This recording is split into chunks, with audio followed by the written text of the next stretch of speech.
Hey guys, ఈరోజు ఎంతో tasty meal makeup pakodi ఎలా తయారు చేసుకోవాలో ఈ వీడియోలో చూద్దాము. సో నేను దానికోసం వచ్చేసి మీల్ మేకర్ అయితే తీసుకున్నాను అనమాట. దాన్ని స్టవ్ ఆన్ చేసి వాటర్, ఉప్పు అండ్ మీల్ మేకర్ వేసుకొని బాగా మిక్స్ చేసుకోవాలి.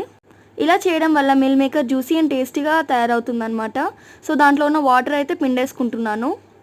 దాంట్లోకి అల్లం వెల్లుల్లి పేస్ట్, ఉప్పు, 2 టేబుల్ స్పూన్స్ ఆఫ్ కారం యాడ్ చేసుకొని గరం మసాలా ఆర్ మీ దగ్గర ఎన్ని మసాలాస్ ఉంటే అవి యాడ్ చేసుకోవచ్చు. నేను కలర్ యాడ్ చేసుకుంటున్నా, అదైతే మీకు ఆప్షనల్, పూర్తిగా ఆప్షనల్.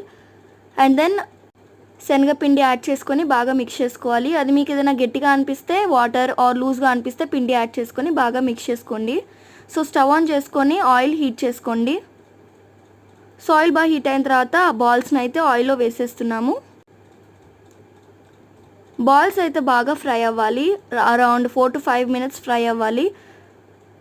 సో నేను దాంట్లోకే కరివేపాకు కూడా యాడ్ చేసుకుంటున్నాను. కరివేపాకు కూడా దాంతోనే ఫ్రై అయితే మీకు ఇంకా టేస్టీగా ఉంటుంది.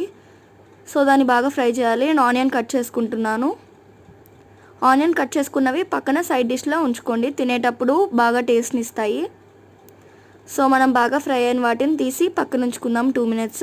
అంతే, ఎంతో టేస్టీ మీల్ మేకర్ పకోడీ అయితే రెడీ అయిపోయింది. మీరు ఇంట్లో కూడా చేసుకోవచ్చు. Please subscribe to my channel.